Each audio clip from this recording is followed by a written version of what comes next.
여러분 안녕하십니까? 저는 판서하는 간호사 아나운서 감나운서 송아름입니다. 여러분 반갑습니다. 여러분 저희 2026년 요양병원 적정성 평가입니다. 여러분 적정성 평가는요 종류가 굉장히 많거든요. 근데 요양병원에 있으신 분들은요 적정성 평가하면 요양병원 적정성 평가만이라고 생각을 해서 제가 얼마 전에 이제 컨설팅을 가서 여러분들을 만났는데 되게 많은 분들이 하나같이 어, 다른 적정성 평가를 보고 요양병원 적정성 평가에 대한 얘기를 하시는 거예요. 완전히 기준이 다르거든요. 자, 그렇기 때문에 여러분들이 오해가 없으셔야 되고요. 지금 이 시간은 2026년에 저희 제 2주기 8차시 요양병원 적정성 평가에 대한 말씀을 드리도록 하겠습니다. 일단은 이번 2026년 평가에서 달라진 점 뭐냐면 우리 의약품 안전관리 점검기간 있잖아요. DUR. 그게 이제 6개월로 아니라요. 이제 1년치 보게 됐습니다. 그래서 굉장히 이제 약물 안전관리 체계 굉장히 중요하게 보고 그것도 뒤에서 설명드릴게요. 배뇨 관리 같은 것도 이제 유치도뇨관 중심에서 이제 배뇨 관리가 진짜 이루어지는지 확인하는 것까지 보고 그리고 욕창 관련 지표 같은 것도 우리가 이제 보통 결과 중심에서 봤잖아요. 근데 이제 과정 중심으로 이제 보게 되는 거여서 여러분들이 이제 어떤 얘기를 하고 있는지 뒤에서 자세히 설명드리겠고 일단은 지금 건강보험 심사평가원에서 진행이 되는 거 아시죠? 여러분들 이렇게 평가 대상은 요양병원이고요. 평가 계획 공개돼서 지금 설명회까지 진행이 됐고요.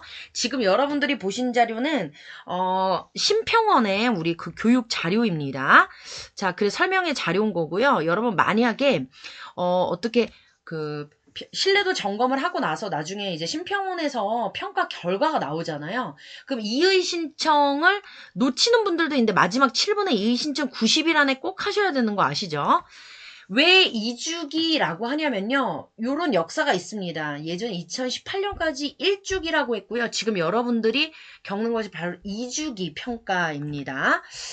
자, 1주기, 2주기 이렇게 비교된 건데 1주기에 비해서 2주기 때는 2배가 넘는 수의 이제 대상 기간이 생겼고요.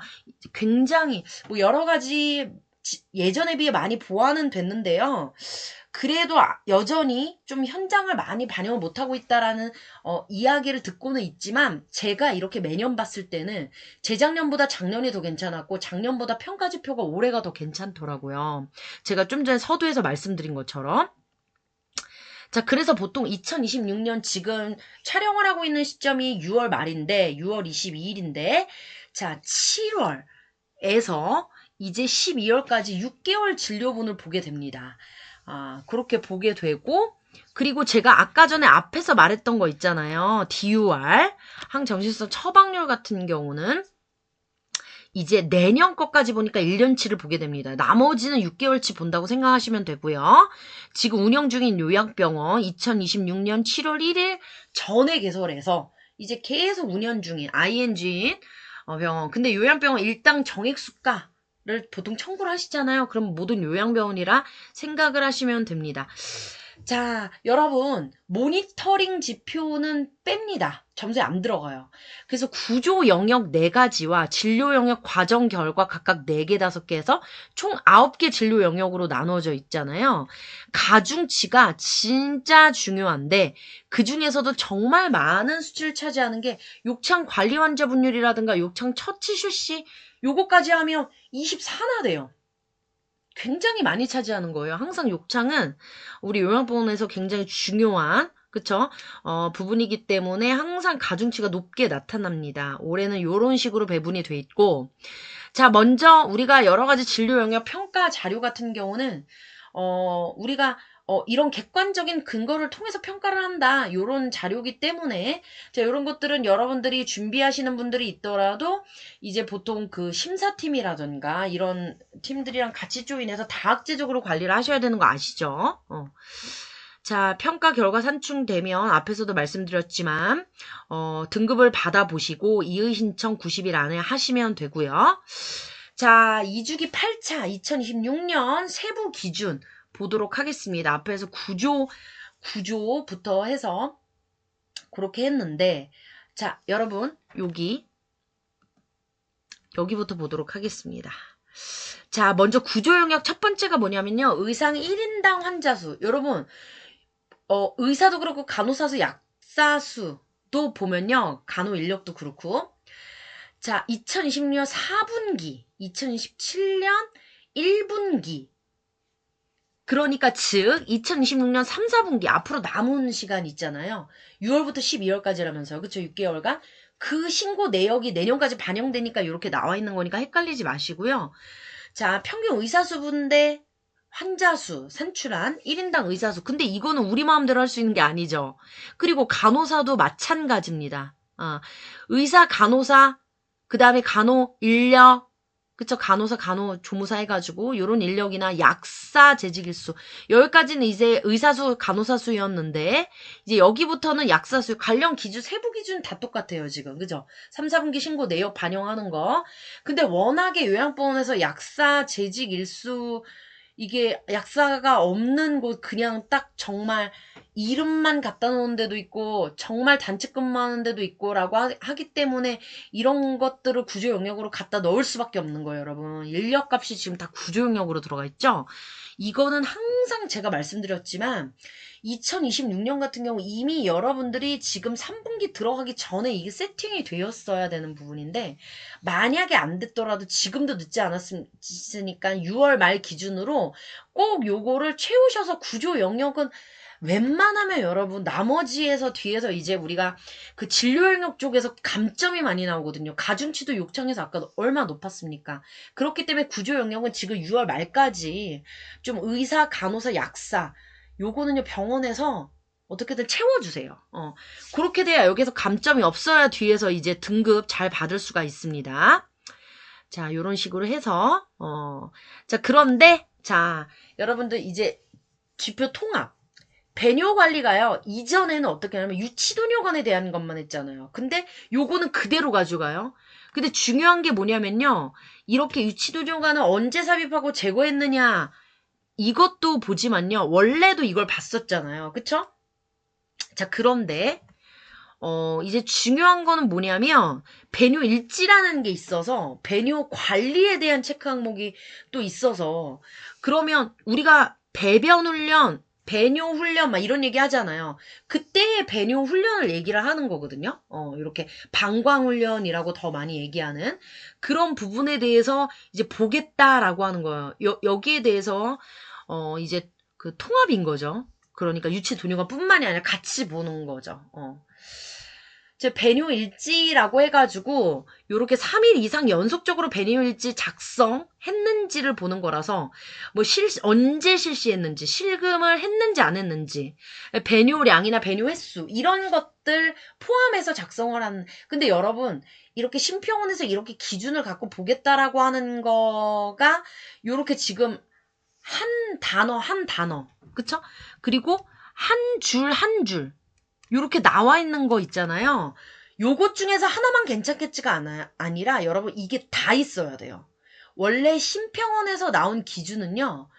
여기 이제 상세 기준이잖아요, 지금. 자, 이런 것들이 3개가 나열돼 있으면 3개가 다 있어야 되는 거지 3개 중에 2개만 있어도 점수를 받을 수 있는 게 아니기 때문에 무슨 말인지 아셨죠?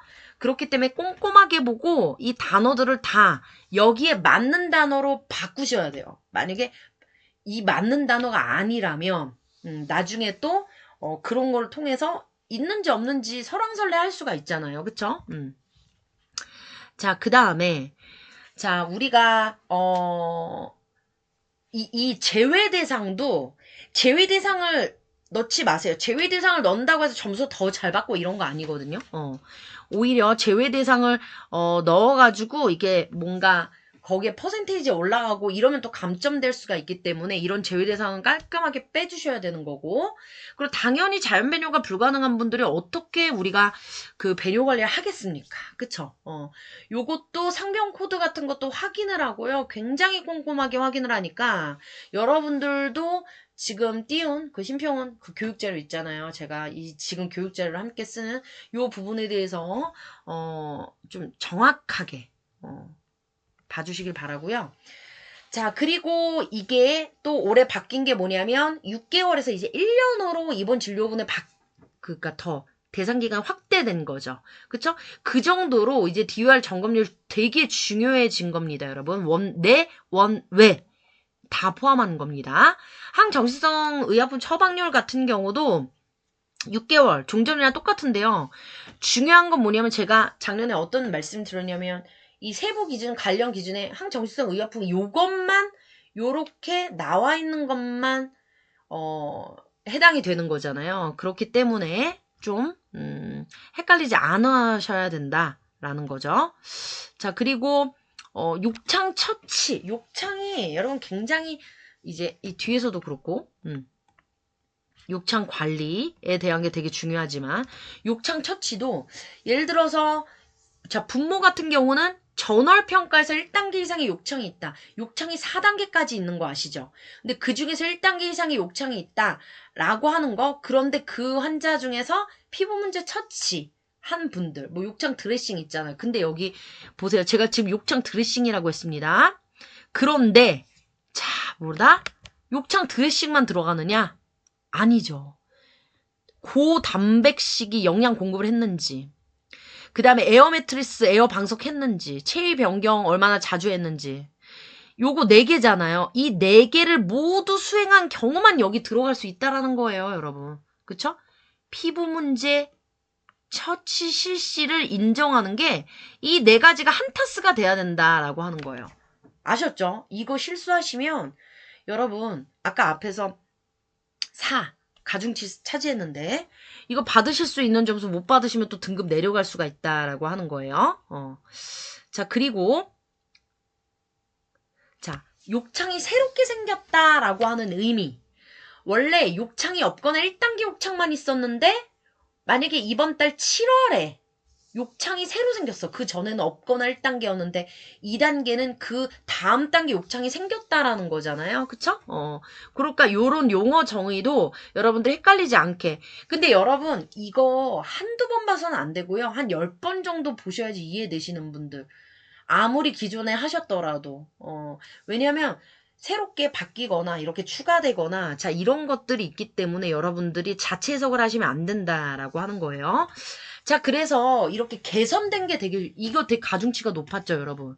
그러니까 정말 중요한 거 아시죠? 이거는 보고 또 보고 점검하고 여러분들이 돌아가면서 보세요, 이거. 욕창 관리 환자분들은요, 어떤 거냐면요, 욕창 개선이 어느 정도 됐느냐. 자, 전월에 비해서예요, 2단계 이상의 욕창이 개선된 거라는 거예요. 그래서 제외 대상은 당연히 개선됐다가 악화됐다가 이런 거 빼고는 자, 욕창 개선은 뭐냐면, 욕창이 있던 상태에서 총 개수가 2개였는데 하나로 줄었다던가, 그 다음에 3단계에서 뭐 2단계, 1단계로 갔다던가, 이런 경우 있잖아요. 그런 경우 개선인데, 만약에 반대인 말을 하면, 반대의 경우는 욕창 악화로 들어가는 겁니다. 그쵸? 그렇기 때문에 여러분들이 이제 이 욕창에 대한 것들은 어떻게 치밀하게 관리하고 있는지 이번에는 이제 더 자세히 보게 됩니다, 여러분. 자, 그리고 또 ADL 중요하잖아요. 일상생활 수행 능력. 왜냐면 요양병원에 입원하면 이 기능이 떨어진다라고 판단하고 그게 실제로 문제가 됐었기 때문에 우리가 이런 것들은 계속 우리가 과정 중에 환자 평가표에도 계속 이렇게 들어가 있고 하잖아요. 그쵸? 개선이 됐는지, 이렇게 좀 봐주시고요. 지금 환자 평가표 캡처한 부분이죠. 자, 그리고 10개 항목 모두 완전 자립이거나 감독이 필요하다. 뭐 이런 경우는 제외하고요. 나머지 대상만 이제 점수 체킹합니다. 그 다음에 우리가 또 요양병원에서 당뇨병 환자 중에 지금 또 문제가 되는 게 뭐냐면 검진을 하잖아요. 근데 뭐 요양병원뿐만 아니라 그냥 일반 검진을 하더라도 ABA1C 때문에 이게 되게 많이 떠서 요즘 되게 문제가 돼서 아예 그냥 당뇨병에 걸리기 전에 대사증후군에서 요거를 이제 좀 잡아내자. 뭐 요러고 있거든요. 지금 국가 차원에서 지역사회에서 지금 하고 있는 겁니다. 그래서 그 검진 결과 여러분들께 다 갔어요. 올해도 한번 보시고요. 자, 그게 ABA1C잖아요. 그러니까 ABA1C가 굉장히 이제 중요한 검사 도구인데, 그러면 최근 3개월 이내에 이 검사 결과가 적정 범위다. 그런데 이제 당뇨병 환자가 그 기준인 거죠. 그 분모가 당뇨병 환자가 들어가고 그 다음에 이게 잘 관리가 됐다라고 판단해야 하기 때문에 분자가 그렇게 되는 거죠. 그쵸? 요 기준이 있는데 중요한 건 뭐냐면 실제 검사를 했는지 그 검사 청구 내역까지 같이 보고 환자 평가표도 다 대조하면서 같이 보는 거죠. 그죠? 외부 위탁 검사 이렇게 검사율과 체열을 다룬 경우에는 체열일이 기준이라는 것도 반드시 여러분들이 좀 이런 거는 좀 실수가 있더라고요. 그러니까 이거 꼼꼼하게 보지 않으면 자칫하다 좀 실수를 할 수 있어서 이런 것들은 좀 오해가 없도록 다 명시를 해놓거든요. 자, 그래서 쭉 봐주시고요, 여러분. 이런 것도. 그 다음에 장기 입원 환자 같은 경우는 이제 181일 기준인 거죠. 자, 그리고 지역사회 복귀율도 이제 중요합니다. 그래서 퇴원한 환자가 자택 시설 그런데 이제 퇴원한 후에 이제 30일 안으로 요양기관에 이제 입원 내역이 없다는 게 또 확인이 돼야 되기 때문에 이게 또 점수가 올라갈 수가 있는 겁니다. 자, 그리고 요로 감염률 여러분 여기부터는 모니터링 지표라서 따로 하지 않겠습니다. 사실 모니터링 지표도 하시는 분들이 있는데 저는 그렇게 생각을 해요. 이거 할 시간에 사실 욕창이라든가 그 앞에 가중치가 있는 것들을 더 많이 보고 또 보시고 여러분들이 같이 체크하셔라 라고 말씀드리고 싶습니다. 자, 여러분들 이렇게 해서 2026년 2주기 제8차 자 요양보험 적정성 평가 작년이랑 어떻게 달라졌는지 중심으로 좀 말씀을 드리게 됐습니다. 여러분 제 강의를 듣기 전에 요렇게 심표형 설명 자료 되게 두꺼운 거 온 거 있잖아요. 그걸 한번 쫙 보시고 요 강의를 들으시면 훨씬 쉬우실 겁니다. 자, 여러분 지금까지 갓나운서 송아름이었고 여러분도 올해도 성공을 기원합니다. 감사합니다.